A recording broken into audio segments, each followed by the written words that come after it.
ಗಾಣಿಗೇರ ಸಮಾಜದ ಶಾಸಕರಿಗೆ ಸಚಿವ ಸ್ಥಾನ ನೀಡಲು ಆಗ್ರಹ. ಹುನಗುಂದ. ಈ ಹಿಂದೆ ಉಪಮುಖ್ಯಮಂತ್ರಿಯಾಗಿದ್ದ ಲಕ್ಷ್ಮಣ ಸವದಿಯವರಿಗೆ ಕಾಂಗ್ರೆಸ್ ಪಕ್ಷದಲ್ಲಿ ಯಾವುದೇ ರೀತಿಯ ಉನ್ನತ ಅಧಿಕಾರ ನೀಡದೆ ವಂಚಿಸಿದ್ದು, ಕೂಡಲೇ ಅವರಿಗೆ ಸಚಿವ ಸ್ಥಾನ ನೀಡಬೇಕು ಎಂದು ತಾಲೂಕಾ ಗಾಣಿಗ ಸಮಾಜದ ಜಿಲ್ಲಾ ಅಧ್ಯಕ್ಷ ಅಶೋಕ ಲಾಗಲೋಟಿ ಹೇಳಿದರು. ಹೊನ್ನಧ್ವನಿ ಕನ್ನಡ ನ್ಯೂಸ್, ಹುನಗುಂದ.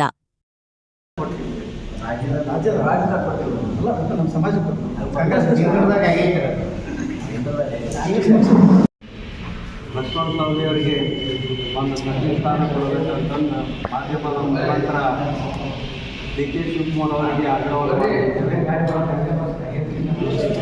ನಮ್ಮ ಸಾಹೇಬರು ಅಂದರೆ ರಾಜ್ಯದ ಒಬ್ಬ ಪ್ರಭಾವಿ ನಾಯಕರು, ಸಮಾಜದ ಒಬ್ಬ ದೊಡ್ಡ ಪ್ರಭಾವಿ ನಾಯಕರು. ಮತ್ತು ಕಾಂಗ್ರೆಸ್ ಪಕ್ಷದಾಗ ಈ 50 ವರ್ಷ ಆದರೂ ನಮಗೆ ಸಚಿವ ಸ್ಥಾನ ನೀಡಿಲ್ಲ. ಮಾನ್ಯ ಡಿ ಕೆ ಶಿವಕುಮಾರ್ ಸಾಹೇಬರಿಗೆ ಮನವಿಯನ್ನು ಮಾಡ್ತೀವಿ. ನಮ್ಮ ಸವದಿ ಸಾಹೇಬರಿಗೆ ಅವರು ಈ ಗಾಣಿಗ ಸಮಾಜದ ಒಬ್ಬ ಪ್ರಭಾವಿ ನಾಯಕರು ಅವರಿಗೆ ಸಚಿವ ಸ್ಥಾನ ಕೊಡುವಂಥ ಮಾಧ್ಯಮದ ಮುಖಾಂತರ ಅವರಿಗೆ ಮನವಿಯನ್ನು ಮಾಡ್ತೀವಿ. ಮತ್ತು ಅವ್ರಲ್ಲಿದ್ದರೆ ಶಾಸಕರು ಒಂದು 25ರಿಂದ 30 ಶಾಸಕರು ಆಗಿ ಬಂದಾಗ ಒಂದು ಕೊಪ್ಪಳ ನಮ್ಮ ತಾಲೂಕಿಗೆ ನಾವು ಸ್ವಲ್ಪ ಜನ ಕಾಶ್ಯಪ್ನವ್ರಿಗೆ ಸ್ವಲ್ಪ ಆದ್ಯತೆ ಕೊಡಲಿ ಅಂತಲೇ ಕೇಳತ್ತೀವಿ. ಏನಪ್ಪ ತಮ್ಮ ಸಮಾಜ ಕೂಡಿದ್ರು ಕಾಶ್ಯಪ್ನವ್ರ ಬಗ್ಗೆ ವಿಜಯ ಲಕ್ಷ್ಮಣ ಸವದಿ ಬಗ್ಗೆ ಅಟ್ಟ ಮಾತಾಡಿದರು, ಮೊದಲಿನ ಜಾತಿಗೆ ಇದು ಮಾತಾಡಲಿಲ್ಲ ಅಂತ. ಅವರು ಒಂದು ಹಿಂದೂ ಸಮಾಜ ನಮ್ಮ ವಿಜಯ ಕಾಶ್ಯಪ್ನವರಿಗೆ ಆದ್ಯತೆ ಕೊಡಲಿ ಅಂತ ಕೇಳ್ತೀನಿ, ಮನೆ ಕೇಳ್ತೀನಿ. ಅಲ್ಲ, ಅದನ್ನ ನಾವು ಪ್ರಶ್ನೆ ಮಾಡಕ್ ಬರಲ್ರಿ. ನೀವು ವಿಷಯ ಎಷ್ಟಕ್ಕೆ ಕರೆದಿರ್ತೀರಿ ಅಷ್ಟ ಪ್ರಶ್ನೆ ನೀವು ಪತ್ರಿಕಾಗೋಷ್ಠಿ ಯಾವ ವಿಷಯ ಕರೆದಿರ್ತೀರಿ ಅಷ್ಟೇ ಕೇಳ್ತೀವಿ. ನೀವು ಅವ್ರ ಪರವಾಗಿ ಮಾತಾಡ್ರಿ, ಇವ್ರ ಪರವಾಗಿ ಮಾತಾಡ್ರಿ, ನೀವೇನು ಹೇಳ್ತೀರಿ? ನಾವು ಅದನ್ನ ಈಗ ನೀವೇನು ಪತ್ರಿಕಾಗೋಷ್ಠಿ ಏನು ಸರ ಇರಲಿ ಬ್ಯಾಡ್ರಿ, ಯಾಕಂದ್ರೆ ನಾವು ಆ ಪ್ರಶ್ನೆ ಮಾಡಕ್ ಬರಲ್ಲ. ನೀವೇನು ಹೇಳ್ತೀರ ಸುದ್ದಿ ಮಾಡ್ತೀವಿ. ಇಬ್ರು ಬೇಕಿದ್ರೆ ಇಬ್ರದ್ದು ಬರಿತೀವಿ, ಒಬ್ರದ್ದು ಕೇಳಿದ್ರೆ ಒಬ್ರದ್ದು ಬರಿತೀವಿ. ಇನ್ನೊಂದೇನಿಲ್ಲ, ಸತತವಾಗಿ ಕಾಂಗ್ರೆಸ್ ಪಕ್ಷ ಏನೈತಲ್ಲ 90 ಸೆಕೆಂಡ್ ಬಂದ ಟೈಮ್ ಮಾಡಿದ್ರೆ ನಮ್ಮ ಗಾಣಿಗ ಸಮಾಜದ ಯಾವುದೇ ಶಾಸಕರಿಗೂ ಮಂತ್ರಿ ಸ್ಥಾನ ಕೊಟ್ಟಿಲ್ಲ ಇವರಿಗೆ. ನೋಡ್ರಿ, ನೀವು ಅಳತೆ ಮಾಡಿ ನೋಡ್ರಿ. ಆದ್ರೆ ಈಗೇನ ಪ್ರಭಾವಿ ಉತ್ತರ ಕರ್ನಾಟಕದ ಲಕ್ಷ್ಮಣ ಸವದಿಯವರ ಪ್ರಭಾವಿ ನಾಯಕರಿದ್ದಾರೆ. ಇದು ಒಂದ ಜಿಲ್ಲೆಗೆ ಸಂಬಂಧಪಟ್ಟಿಲ್ಲ. ಅವರು ಬೆಳಗಾಂ ಅಷ್ಟೇ, ಇಡೀ ನೀವು ಎಲ್ಲಿಂದ ತೋರಿ, ಬೀದರ್ಲಿಂದ ತೋರಿ, ಮೈಸೂರು ತೋರಿ, ಇಲ್ಲಿವರೆಗೂ ಕೂಡ ನಮ್ಮ ಕರ್ನಾಟಕದ ಗಾಣಿಗ ಸಮಾಜದ ಯಾವುದೇ ನಮ್ಮ MLA ಮಂತ್ರಿ ಕೊಟ್ಟಿಲ್ಲ. ಅದಕ್ಕೆ ಇವರು ಪ್ರಭಾವಿಗಳದಾರ. ಇವರಿಗೆ ಪ್ರಥಮ ಆದ್ಯತೆಯನ್ನು ಕೊಟ್ಟು ಅವರಿಗೆ ಮಂತ್ರಿ ಸ್ಥಾನ ಕೊಡಬೇಕು ಇಷ್ಟ.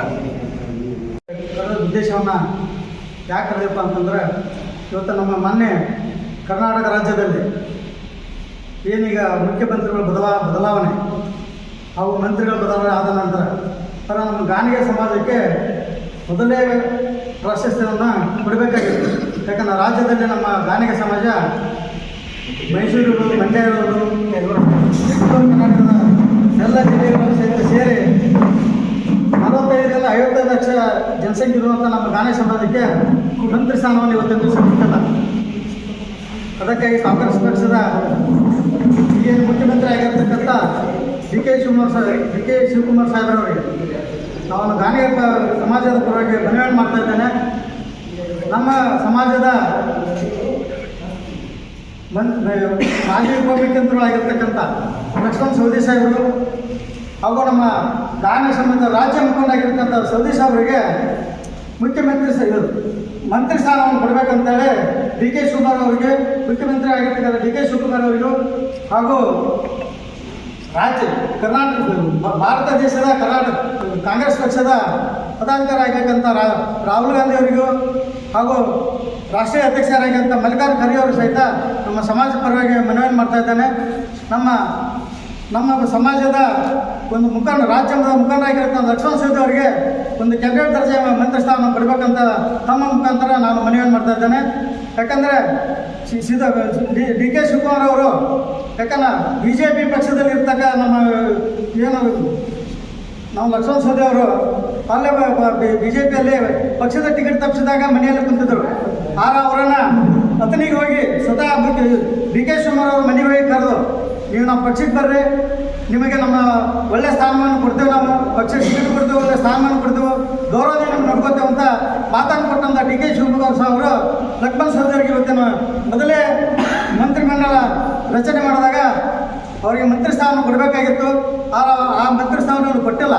ಅದಕ್ಕಾಗಿ ಅವ್ರಿಗೆಲ್ಲರಿಗೂ ಮನವಿ ಮಾಡ್ತಾ ಇದ್ದೇನೆ. ಈಗ 2ನೇ ಸಲ ಸಹಿತ ಏನು ಮಂತ್ರಿ ಸ್ಥಾನವನ್ನು ಕ್ಯಾಬಿನೆಟನ್ನು ಎಕ್ಸ್ಪೆನ್ಷನ್ ಮಾಡ್ತಾ ಇದ್ದಾರೆ. ಅದರಲ್ಲಿ ನಮ್ಮ ಮುಖ್ಯಮಂತ್ರಿ ನಮ್ಮ ಲಕ್ಷ್ಮಣ ಸವದಿ ಅವರಿಗೆ ಸಹಿತ ತಾವು ಕ್ಯಾಬಿನೆಟ್ ದರ್ಜೆ ಮಂತ್ರಿ ಸ್ಥಾನವನ್ನು ಕೊಡಬೇಕು ಅಂತ ತಮ್ಮ ಮೂಲಕ ಆಗ್ರಹ ಮಾಡ್ತಾ ಇದ್ದೇನೆ. ಅಕಸ್ಮಾತ್ ತಾವು ಏನಾದರೂ ಕೊಡದೇ ಇದ್ದಾರೆ, ಯಾಕಂದರೆ ಎಲ್ಲ ರಾಜ್ಯದಲ್ಲಿ ಪ್ರತಿಯೊಂದು ಕ್ಷೇತ್ರದಲ್ಲೂ ಸಹಿತ ನಮ್ಮ ಸಮಾಜ ಕಡಿಮೆ ಅಂದರೂ ಒಂದೊಂದು ಕ್ಷೇತ್ರದಲ್ಲಿ 25,000 ಜನಸಂಖ್ಯೆ ಇರುವಂಥ ನಮ್ಮ ಸಮಾಜ. ಇದೇ ಯಲಬುರ್ಗಾದಲ್ಲಿ ನೋಡಿ 45,000 ಜನಸಂಖ್ಯೆ ಇದೆ ನಮ್ಮ ಸಮಾಜ. ಇಲ್ಲೇ ಬದಾಮಿಯಲ್ಲಿ 45,000 ಜನಸಂಖ್ಯೆ ಇದೆ. ಅದೇ ಜಮಖಂಡಿಯಲ್ಲಿ 35,000-45,000 ಜನಸಂಖ್ಯೆ ಇದೆ. ನಮ್ಮ ಜಿಲ್ಲೆಯಲ್ಲಿ 2.5 ಲಕ್ಷ ಜನಸಂಖ್ಯೆ ಇರುವಂಥ ನಮ್ಮ ಸಮಾಜ. ಬಾಗಲಕೋಟೆ ಜಿಲ್ಲೆನ 2,50,000 ನಮ್ಮ ಸಮಾಜ ಜನಸಂಖ್ಯೆ ಇದೆ. ಆ ಒಂದು ಸಮಾಜವನ್ನು ನೆಗ್ಲೆಕ್ಟ್ ಮಾಡಿದರೆ ಮುಂದಿನ ದಿನಮಾನಗಳಲ್ಲಿ ಕಾಂಗ್ರೆಸ್ ಪಕ್ಷವನ್ನು ಅದರ ಅನುಭವಿಸ್ಬೇಕಾಗುತ್ತೆ. ಅದಕ್ಕೆ ನಾವೆಲ್ಲ ಕಾಂಗ್ರೆಸ್ ಬಂದು ಎಲ್ಲ ಮುಖಂಡರು ಸಹಿತ ಅದರ ಬಗ್ಗೆ ನಾವು ಒಂದು ತೀರ್ಮಾನ ತಗೋಬೇಕಾಗುತ್ತೆ. ಅದಕ್ಕೆ ತಾವೆಲ್ಲ ನಾನು ಮನವಿ ಮಾಡ್ತೇನೆ. ನಮ್ಮ ಕಾಂಗ್ರೆಸ್ ಸಮಾಜದಲ್ಲಿ ಇರ್ತಕ್ಕಂಥ ಮುಖಂಡರಾಗಿರ್ತಕ್ಕಂಥ ಬಿ ಕೆ ಸಂಗಮೇಶ್ವರ್ ಇರ್ಬೋದು, ಲಕ್ಷ್ಮಣ ಸವದಿ ಅವರಿಗೆ ಮಂತ್ರಿ ಸ್ಥಾನ ಅಟ್ಲೀಸ್ಟ್ ಒಂದು ಇಬ್ಬರಿಗೆ ಮಂತ್ರಿ ಸ್ಥಾನ ಕೊಡಬೇಕಂತ ಮೂಲಕ ನಾನು ಮನವಿ ಮಾಡ್ತಾ ಇದ್ದೇನೆ. ಈಗ ನಮ್ಮ ರಾಜ್ಯ ಅಧ್ಯಕ್ಷ ಆಗಿರ್ತಂಥ ಕಾರ್ಯಾಧ್ಯಕ್ಷರಾಗಿರ್ತಂಥ ಮಲ್ಲಿಕಾರ್ಜುನ ಗೋನಿ ಅವರು ಸಹಿತ ಮೊನ್ನೆ ಬೆಂಗಳೂರಲ್ಲಿ ಪತ್ರಿಕಾ ಮಾಧ್ಯಮದ ಮುಖಾಂತರ ಹೇಳಿದ್ದಾರೆ. ತಾವೆಲ್ಲರೂ ಯಾಕಂದ್ರೆ ಅವರು ಒಂದು ಬಿಜಾಪುರ ಜಿಲ್ಲೆಯ ಕಾಂಗ್ರೆಸ್ ಜಿಲ್ಲಾಧ್ಯಕ್ಷರಾಗಿ ಕೆಲಸ ಮಾಡ್ತಾ ಇದ್ದಾರೆ. ನಾನು ಸಹಿತ ಕಾಂಗ್ರೆಸ್ ಪಕ್ಷದ ರಾಜೀವ್ ಗಾಂಧಿ ಪಂಚಾಯತ್ ರಾಜ್ಯದ ಜಿಲ್ಲಾ ಸಂಚಾಲಕನಾಗಿ ಕೆಲಸ ಮಾಡ್ತಾ ಇದ್ದೇನೆ. ಅದ್ರ ಜೊತೆಗೆ ಬಾಗಲಕೋಟೆ ಜಿಲ್ಲೆ ಗಾಣಿಗ ಸಮಾಜ ಅಧ್ಯಕ್ಷರಾಗಿ ನಾನು ಕೆಲಸ ಮಾಡ್ತಾ ಇದ್ದೇನೆ. ನಾನು ಕಾಂಗ್ರೆಸ್ ಪಕ್ಷದಲ್ಲಿ ಅಧೀನ ಅಂದರೂ ಸಹಿತ ನಾನು ಸಮಾಜದ ಪರವಾಗಿ ನಾವು ಬಡಿದಾಡೋಣ. ನಮ್ಮ ಸಮಾಜದ ಏನು ಲಕ್ಷ್ಮಣ ಸವದಿ ಅವರಿದ್ದಾರೆ, ಅವರಿಗೆ ಮಂತ್ರಿ ಸ್ಥಾನ ಕೊಡಬೇಕಂತೇಳಿ ತಮಗೆಲ್ಲರಿಗೆ ತಮ್ಮ ಮುಖಾಂತರ ಮಾಧ್ಯಮ ಮುಖಾಂತರ ನಾನು ಅವರಿಗೆ ಮನವಿ ಮಾಡ್ತಾ ಇದ್ದೇನೆ. ಯಾಕಂದರೆ ಡಿ ಕೆ ಶಿವಕುಮಾರ್ ಅವರಿಗೂ ಮುಖ್ಯಮಂತ್ರಿಯಾಗಿದ್ದ ಡಿ ಕೆ ಶಿವಕುಮಾರ್ ಅವರಿಗೆ, ಮಲ್ಲಿಕಾರ್ಜುನ ಖರ್ಗೆ ಅವರಿಗೂ, ರಾಹುಲ್ ಗಾಂಧಿ ಅವರಿಗೆ ನಾನು ಮನವಿ ಮಾಡ್ತಾ ಇದ್ದೇನೆ. ನಮ್ಮ ಸಮಾಜವನ್ನು ತಾವು ನೆಗ್ಲೆಕ್ಟ್ ಮಾಡಬೇಡ್ರಿ. ಅದರ ಇದು ಎಚ್ಚರಿಕೆ ಗಂಟೆ ಅಂತ ತಿಳ್ಕೊಂಡ್ರಿ. ಅದಕ್ಕೆ ನೀವು ಹಳೆ ಇದರಲ್ಲಿ ಏನು ಕ್ಯಾಬಿನೆಟ್ ಎಕ್ಸ್ಟೆನ್ಷನ್ ಮಾಡ್ತಾರೆ, ಅದರಲ್ಲೇ ನಮ್ಮ ಸಮಾಜದ ಮುಖಂಡರಿಗೆ ತಾವು ಮಂತ್ರಿ ಸ್ಥಾನ ಕೊಡಬೇಕಂತೇಳಿ ತಮ್ಮ ಮುಖಾಂತರ ಮನವಿಯನ್ನು ಮಾಡಿ ನನ್ನ ಮಾಧ್ಯಮದ ಮುಖಾಂತರ ನಾನು ಮಾತಾಡಲಿಕ್ಕೆ ಅವಕಾಶ ಕೊಟ್ಟಂಥ ಎಲ್ಲರಿಗೂ ನನ್ನ ಮಾತು ಮುಗಿಸಿದ್ದೇನೆ. ಜೈ ಕರ್ನಾಟಕ.